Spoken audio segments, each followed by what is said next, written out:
Morning, everyone. Good morning. Good morning. How are you? Hey, Cindy, you got in. Yes, thank you so much, Madeline. I appreciate that. I don't know why we were having such problems this I week. know it. Yeah. Hey, Melissa. Well, good morning, everyone. We should go ahead and get started because Lisa? How's that puppy of mine? Oh my gosh, she is a sassy thing. She's a teenager now and she is in full swing.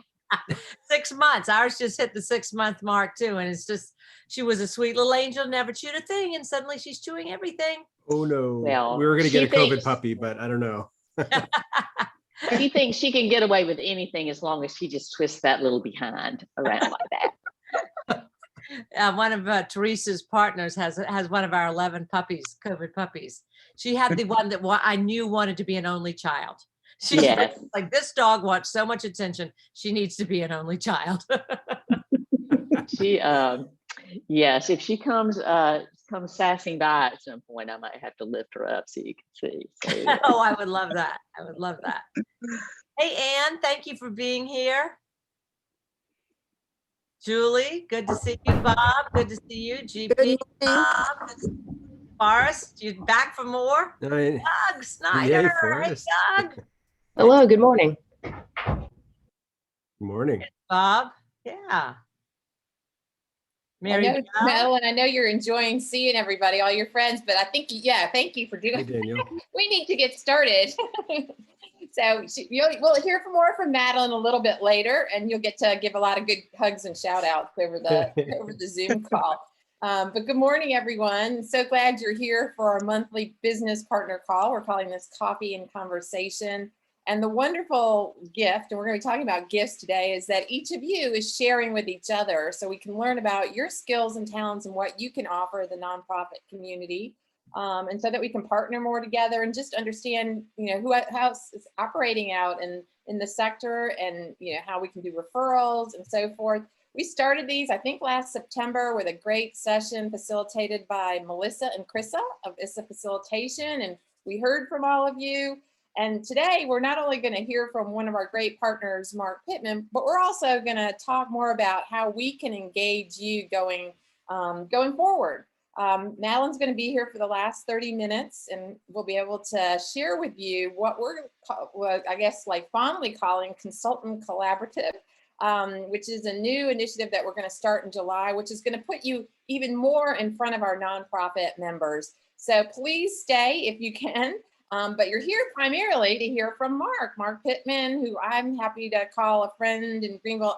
I don't know how many years ago I saw you in that bow tie for the first time, Marc. How many years have you been here from Maine? I think it may be 6 years. Oh my gosh. Yeah. So I came down in March of 2015, I believe, and I was told I had to meet with you. And yeah, we met, and that, and it's been a great relationship. I've introduced him at so many events, and we just know you're just a great partner to the nonprofit community. You've gotten to know, you're one of those people that you genuinely know so many people, and you're a warm friend to all of them. So we love that about you, Marc. And we love that you moved here from Maine to the warm weather and all the opportunities for your kids, because I remember that was a big impetus for coming to Greenville. So, but it's for those of you that don't know Marc, he is a fundraising expert, works with nonprofits globally across the country. I mean, he is a fundraising expert. He's an executive coach, and he coaches boards.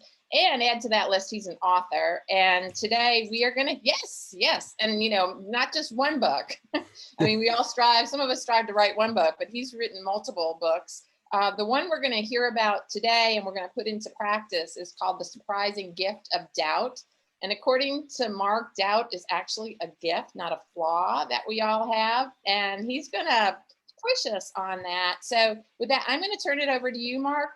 Welcome, and thank you for being here this rainy Wednesday morning in Greenville. Thanks so much, Debbie. It's an honor to be here. I love Together SC. And like Debbie was saying, when we first were wondering where we were going to move, we realized we were in Maine. We knew we needed to change for our kids. And we thought, where could we go? And so we looked at a bunch of places, and the hashtag, that Greenville, that kind of snark, we enjoyed that. And Greenville just kept popping up. So finally I looked at my wife and said, it's starting to warm up in Maine.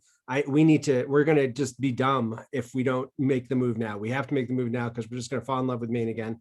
So I came down to just do a sniff test, we call it. And I came down in March of 2015. And people at the chamber, I said, who should I talk to about nonprofits? And they said, well, nobody here, but you should talk to Debbie Nelson. She's really networked it. So Debbie was one of the first people I connected with. And my kids, they all said, Mom, Dad's in Greenville checking out a radical move for our family, but he's kind of happy wherever he is. Can we have a say about whether we move or not? So we came back down in June. 7 weeks later, we had moved here permanently, and it's been a very good 6 years so far. So what I want to do is facilitate conversation today. To do that and to make it sort of safe, because sometimes you go into a breakout room, heads up, you're going to be going into breakout rooms. Sometimes you go into a breakout room and it's sort of like this weird, awkward, I'm exposed. I actually have to interact with people. I can't do the dishes, or if I do, they're going to know. So what I want to do is set the framework for why I think doubt is a surprising gift, and then do a couple of conversations as business leaders, business partners, about how we particularly sense that doubt, and a couple of tools that we may have used, and just share with each other tools that we have found, what it's like to be a leader in a nonprofit, in a business. And I know I see some others in here too. Daniel, hi. A good friend of mine, Daniel's in here too. But what it's about to be a leader, and we're going to look at assessments that you've liked and what you've seen go well. And we're also going to look at core values. One thing I think we learned in the pandemic is that when we don't know anything else that's going to go on, when we really don't know the future, our core value is going to be there. We have great facilitation going on too. Please use the chat. Feel free to drop your names in there, who you are, your contact information, where you're from. You're going to need that anyway in the first breakout. So I will start with the groundwork for why I think doubt is awesome, or a gift. It's not necessarily awesome, but it can be a surprising gift. As Debbie said, this is not my first book. It's my 8th book. And it was Greenville that showed me that. I met with a person from the United Way local here, and he had gone on Amazon and clicked on my name and seen the books that I had already published. This is my first nonprofit book. This is the book that wraps up sort of how I do coaching, how I approach coaching, and what I've seen from coaching. I've been a Franklin Covey certified coach since 2003. So I've seen a lot of different types of leaders and lots of types of leadership. And this is the book also where I found the right editors. Any of you that know my other books, the typos in there I say are for you to find. They're a game. But this one feels like it's the tightest and the smoothest to read. So I'm pretty excited about that. It was just launched about a month ago. Leading can be so stressful. There are so many people pulling at us, so many different issues pulling at us. Leading small businesses can be stressful because for a lot of us, all the decisions are ours to make. There's not anybody else's responsibility. And then some of us try to hire people and forget that we've delegated responsibility, and we still try to keep the reins, even though we told other people that they could make the decisions. And it gets really complicated.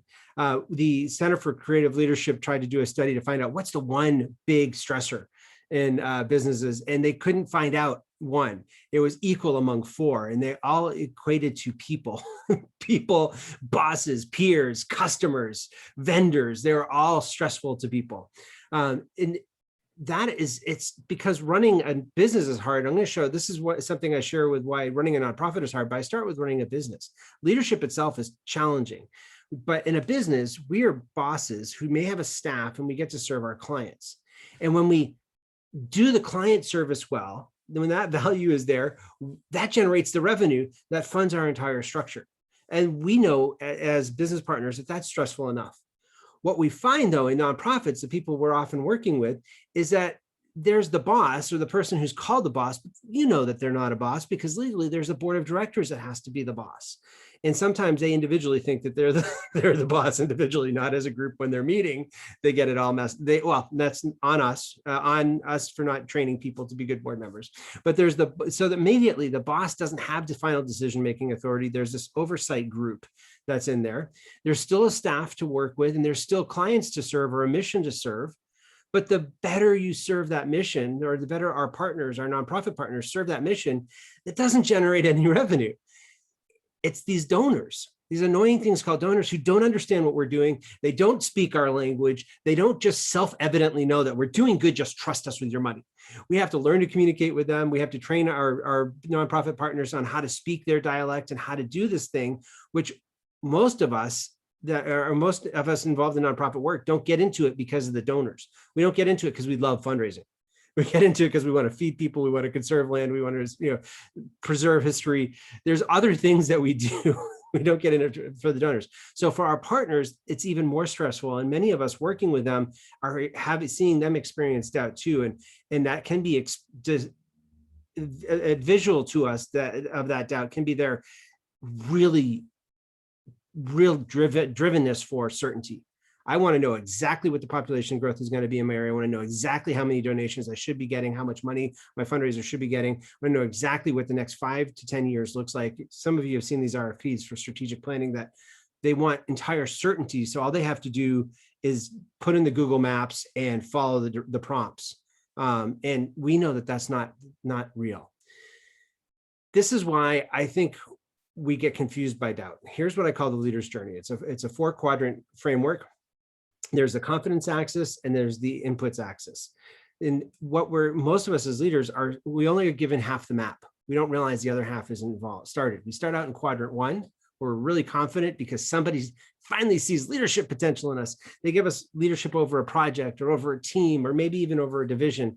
And we do what we've seen everybody else do. We take all our cues externally and we copy the people around us. We've seen parents lead, we've seen bosses lead, we've seen coaches lead. We just do that. Well, I was raised in a weird family where I had homework because I was a student. And then I had homework because I was a pitman. My parents assigned me positive motivational things to read, speeches to listen to. So one of those speakers, many of those motivational speakers say, if you're a leader and you turn around and no one's following you, you're just out for a walk, which takes a hit at your confidence. You start dropping down that confidence axis because things don't work out the way it works out for everyone else. That extroverted manager that went around and visited everybody and everybody loved, that doesn't work for you maybe because you're an introvert and that's not the way you connect with people. So you start trying to figure out what's wrong with you. You look at and that's where you go into the experiment. You're still looking externally. You go to webinars, you go to trainings, you go to discussions, you get certifications, you get degrees, and each of them are helpful, but none of them quite fit. No matter how much the book jacket cover says, this is perfect, this is the way to go, it doesn't always work that way. So we start continuing to think, well, there's still a problem with us. We still need fixing. And we lurch from success formula to time management formula to financial planning formula. We lurch from success to success. Most of us, many people, most leaders that I coach have stayed in this section.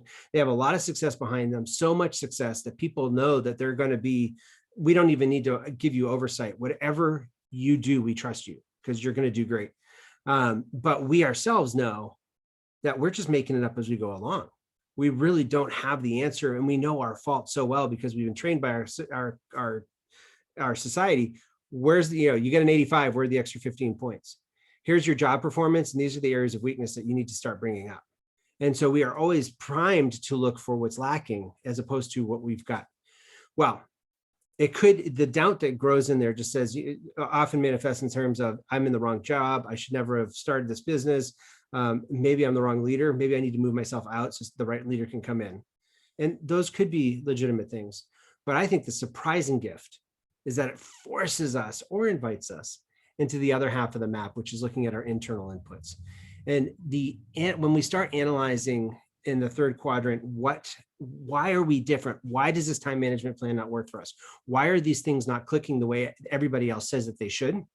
That's when we start figuring out how we're different, how we're unique.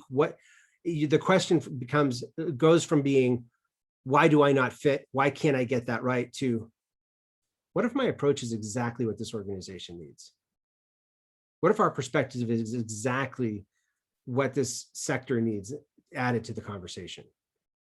And as you start living that out and seeing why you're different and processing that with integrity of who you are and who your organization is, that's when you move up in confidence to the 4th quadrant. which isn't nirvana. We're still on a planet Earth working with people, but it's the focus of knowing, oh, maybe I need to copy somebody, or maybe I need to find a new program or certification to help me, or maybe I need to go back to our core values and our internal things. You know how to respond to people in crisis. You also know how to respond to your team. So this is the quadrant 3 framework. I'm not going to go through all this. I'm almost on my TED Talk, honest. And we're going to get into discussion.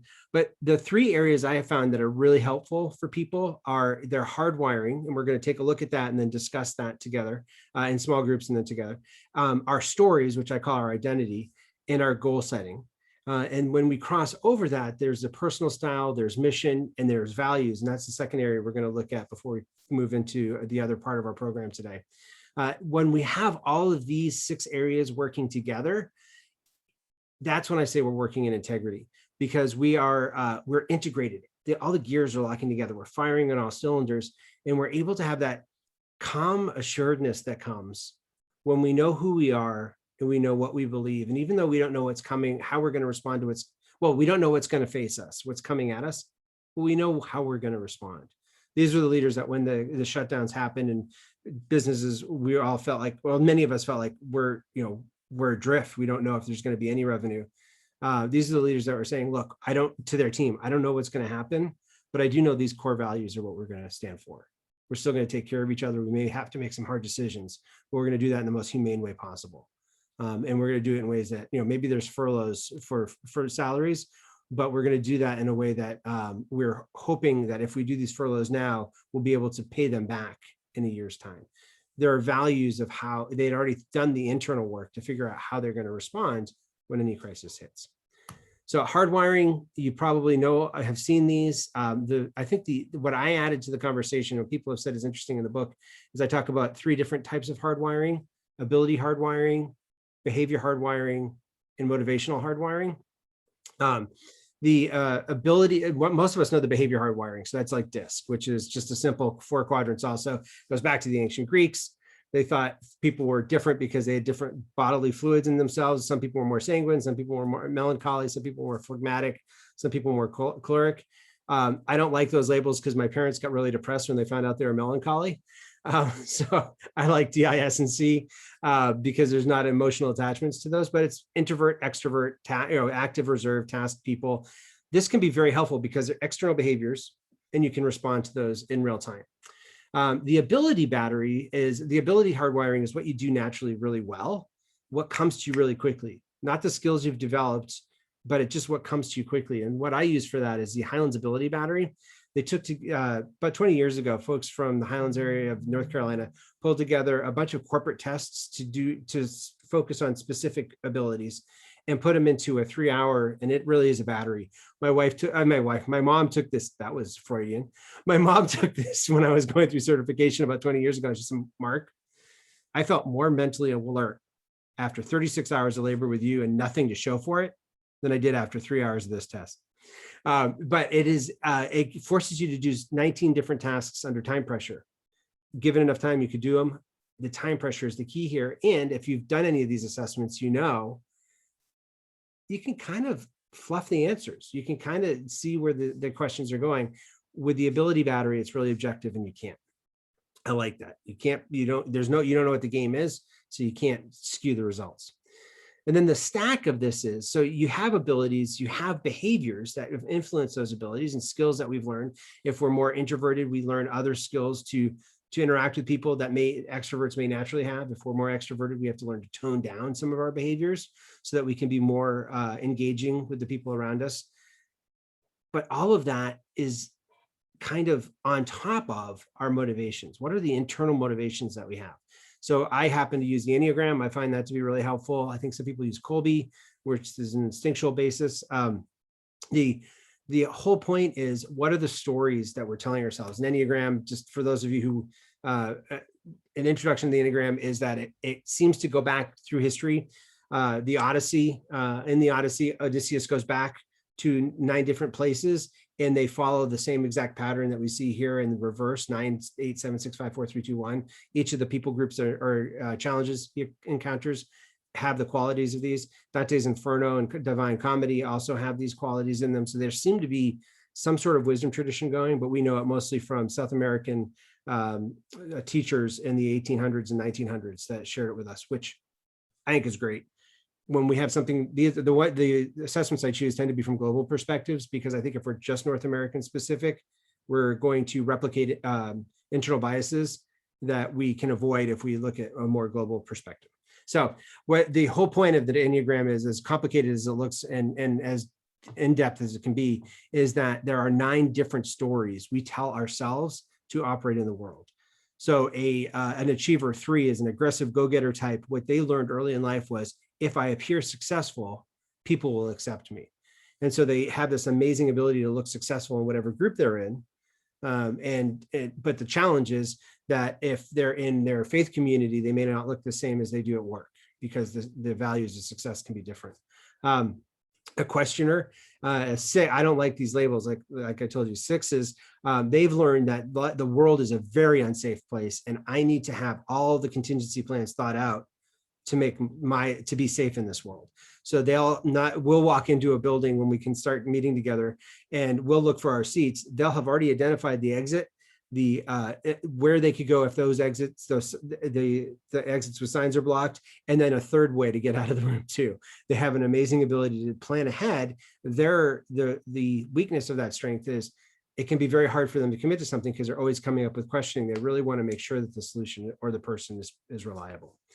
Those motivations influence your behaviors. And even though your behaviors may look similar, as we as leaders learn what are the motivations behind the behaviors, it can help us speak the dialect to the people around us. And I think that's the thing as we move into this first breakout time, is assessments should never be labels that limit you. They should never be jail cells that you can find yourself in. They are only helpful if they liberate you, if they give insight into you, help you to see why you see the world in one way, and give you more grace to interact with people around you. That's the way that I would submit that they should be being used. Boy, we've got some more people that are just jumping in just as they're going to go into breakout rooms. What an awkward time, but it's almost like the Wizard of Oz, where Dorothy gets caught up in the tornado. If you want to take out your phone, grab a snapshot of this. The 2 questions I'd love you to do in this first, we're going to have 10 minutes, is your introductions. And I find in my work, particularly during a pandemic, that humanizing and human connections are really important. And that's why we have the business partners coffee time anyway. So I'd love you to share your name, where you work, where you work as an organization, and where you work, or where you're sitting, like what's your location? Because we have a real cool group that are assembled here today. And then something that I'd love to do is just one thing at your desk, quick in hand, that is bringing you joy today.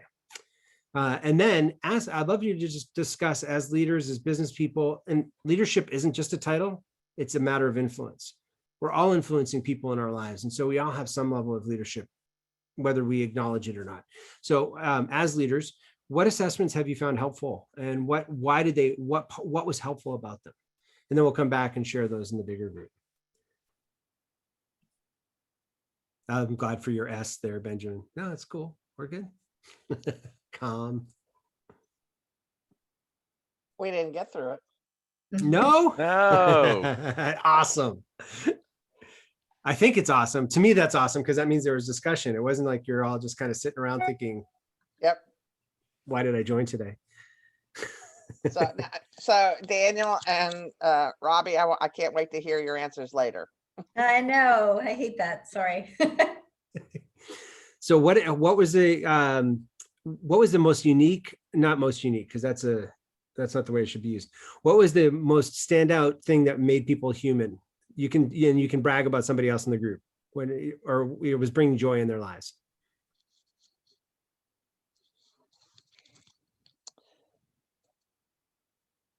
This is Chrissa in our group. Well, I mean, I kind of loved everything that people shared, but we all decided that we wanted to sit on Bob's porch to watch wildlife because that brought him joy.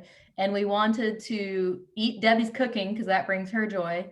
And I think Emily and I wanted to sit around and like nurture a bunch of plants because that brings us joy. Oh, nice. We want to combine all. But we're trying to plan on what yours. What's that? I'm sorry, I was just suggesting Teresa do hers because hers was fun. Oh, what was yours, Teresa?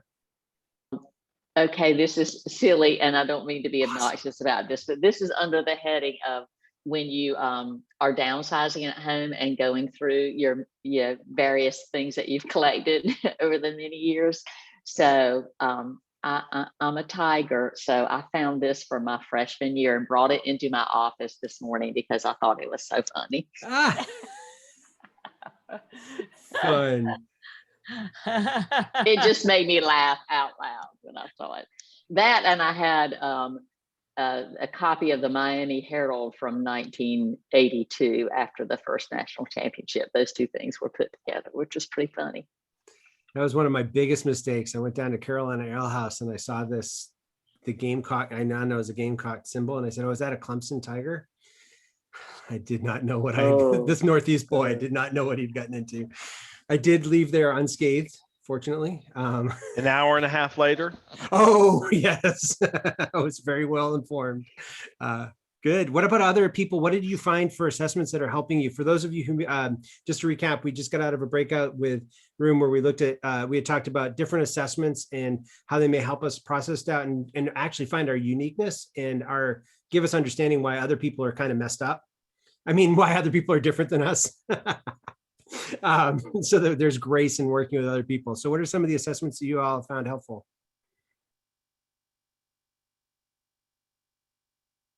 This is where you can unmute yourself. And I'm a coach, so silence is fine. We did, our group, I was the one that took the most recent sort of assessment. And I know you probably were talking about assessments broadly, but I had actually done the Enneagram one recently. And I'm not really, I've never done a lot of personality tests per se, or never held on to the idea of them. Yeah. But really led by my wife who dug in on Enneagrams, and some members of my family I did. And gosh darn it, it's been actually kind of useful. You can hear what brings me joy in the background. She is 7 months old and I'm on daddy daycare today. So congratulations. My mom is sick, so she couldn't come over. So I am, and my wife's teaching upstairs and virtually. So anyway, so that one has actually been useful in understanding those close to me, but also encountering those in my work. Not only do I run this firm, but also I'm also the mayor of Fountain in South Carolina. And so that has been super helpful in some ways, to sort of apply those, to understand where different people's motivations. And she's got words she'd like to say too, but we'll wait a couple years. Good for her. Yes. Well, that's great. And as a mayor, I can totally see that, because often I know for me, my kryptonite with the Enneagram is sixes. The constant questioning of sixes really feels like integrity attacks against me. And it's not, I'm just trying to understand, but I see that a lot in politics town meetings. There's a similar sort of what comes across as distrust and maybe distrust, but just looking for the system or the person that they can trust. And yeah, that's really interesting. Good for you. So Melissa, thank you. Group shared disc, Strengths Finder. Absolutely. Strengths Finder is something that I am not studied in. I just love it.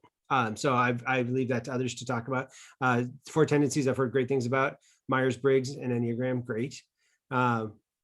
We want a baby sighting, GP. That's what Madeline said. So if your parenting duties allowed for that, I don't know what the rules are at your house, but that's awesome. Anyone else? It'll be a surprise. Yeah, okay, we'll be surprised. Thanks for warning us.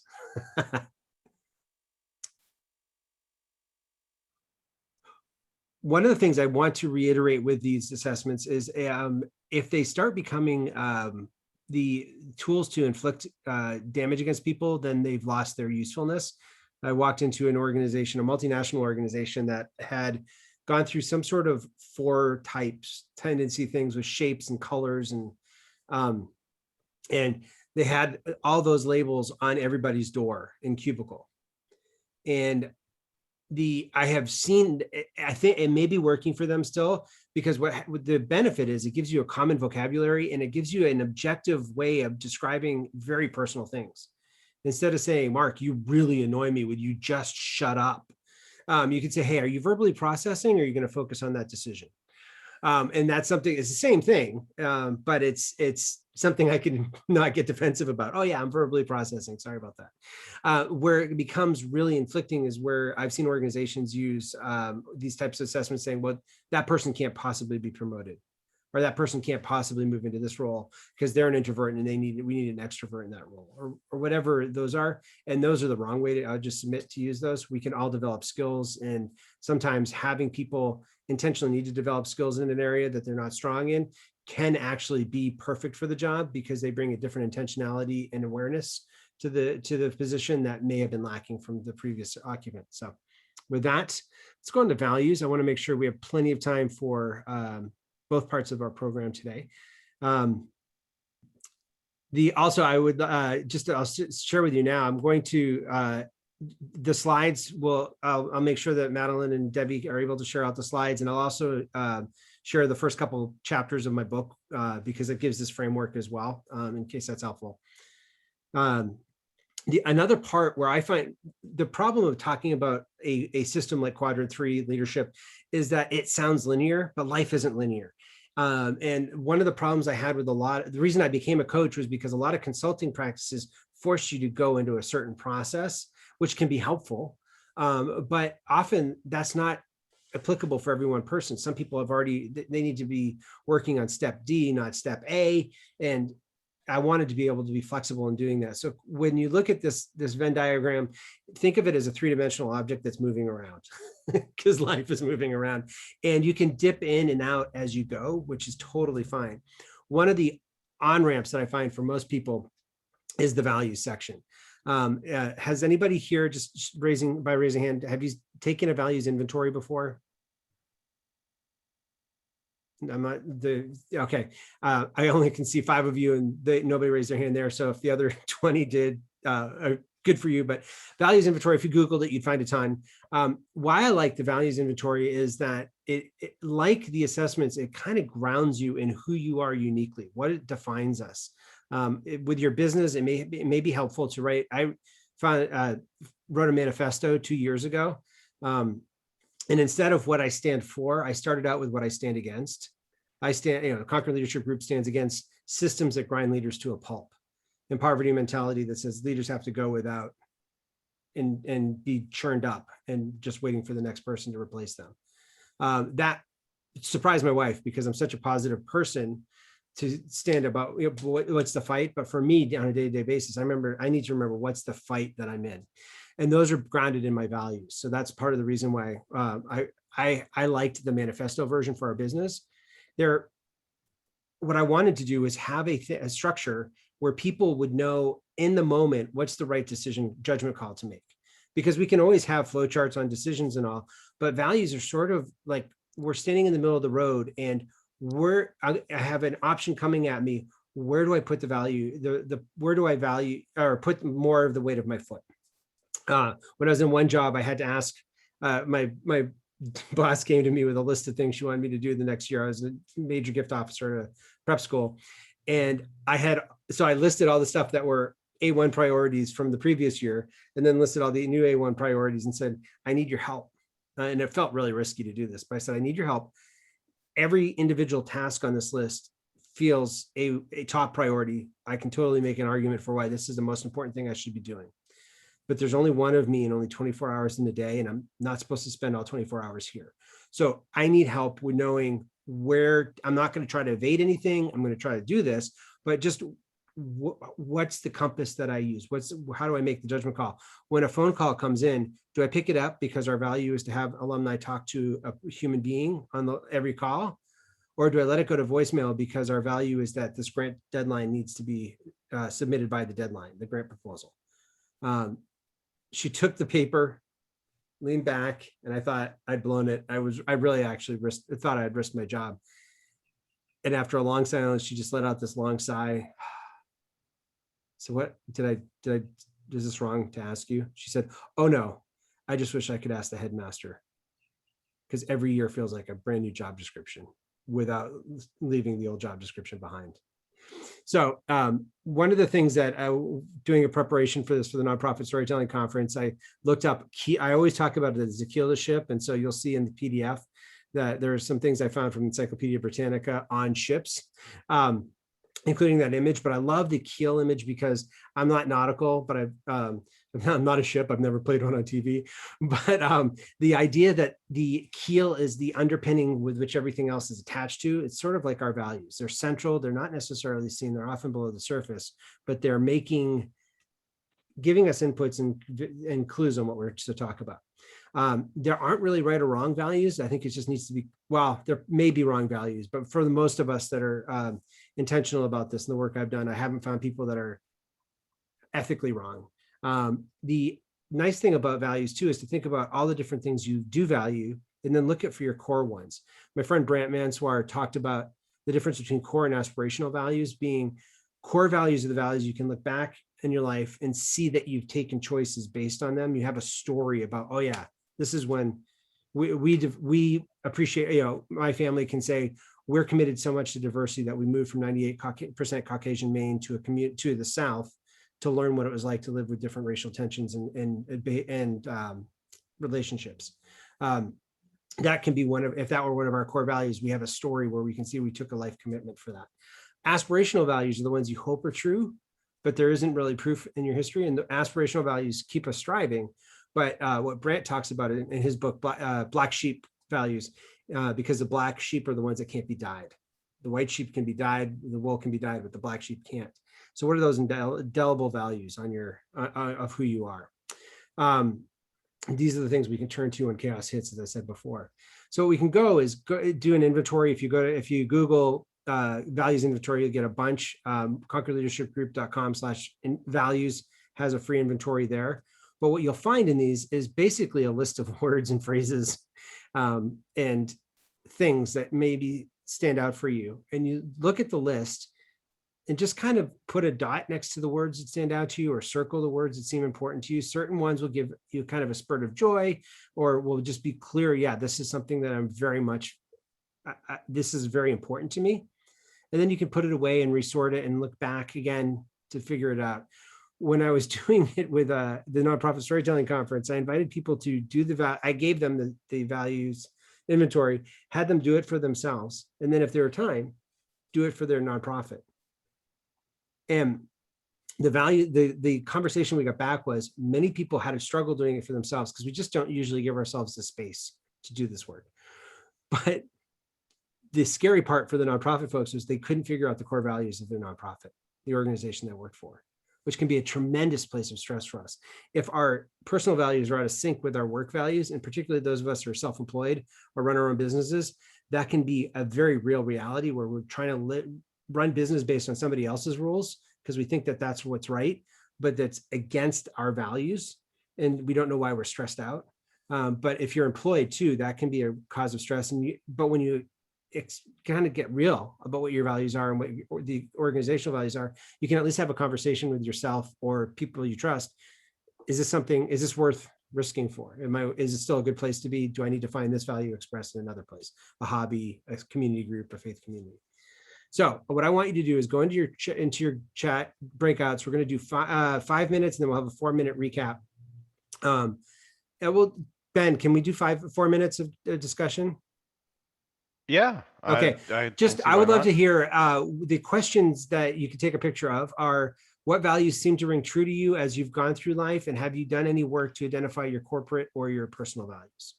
Well, have any of you gone through, it's hard when you're working in a business like ours, like many of ours, to take the time and give ourselves permission of the time to do the values work. But have any of you had that experience? What was it like? Julia, Mark, this is Daniel with Lions Vision Services. Hey, friend. Hey, doing great. We are going through the process of implementing the entrepreneurial operating system through Traction at our organization. Yes. And there's a core values exercise with that we just wrapped up at the staff level with our organization. And awesome. That was just a really fruitful conversation to talk more specifically about what those values are and putting everybody on the same page about defining them and then ultimately implementing them in decision making for the organization moving forward. For those of you who don't know, there's a book called Traction that I've had about 4 people ask me if I've read, and one of my clients did, so I finally had to read it, and it's great. And Rocket Fuel is a condensation of that. It's a second book. It talks about a way of thinking about business, the structuring. So that can be really good. Well, I want to honor the fact that we want to also share about how we can continue partnering with Together SC. So let me just wrap up this presentation with, as you walk through your leader's journey, doubt can be that invitation to stop beating yourself up for getting everything wrong and start wondering, what if I'm the right person for this role? What if I'm the perfect person for my clients? And then figuring out how to express that in different ways. You can use your values, you can use the stories you tell yourself, your hardwiring, the way you set your goals. Are your goals just business goals, or do they include your life as well? And as you do that, that's where you grow back up in confidence, not because you have everything figured out, but because you know there's a full map to walk, and you know the tools that you can go to when you're experiencing that doubt again and that dissonance, you're able to then go back organizationally or internally, just as a person, to some of these tools. And it kind of, I have found that it re-brings life and joy back to the process. This is all from the book, Surprising Gift of Doubt. I've gotten permission, now that I've already said it in a recording that I was going to do this, to send you the slides, or not send you, have Together SC send you the slides, the presentation that we just did, the first few chapters of the book. And I'll include a values inventory also. Just if I can ever be of assistance, let me know. I'm in the process of creating this as a coaching certification, which is a 20-year dream. So thank you for the opportunity thanks for playing. And I'll turn it over to the Issas. And yeah, I'll send it over to them in just a second. So thank you, Mark. That's wonderful. And we will send out the recording and those, thank you for generously offering those chapters. If we want to get your book, Mark, can we get it? I'm assuming that Amazon.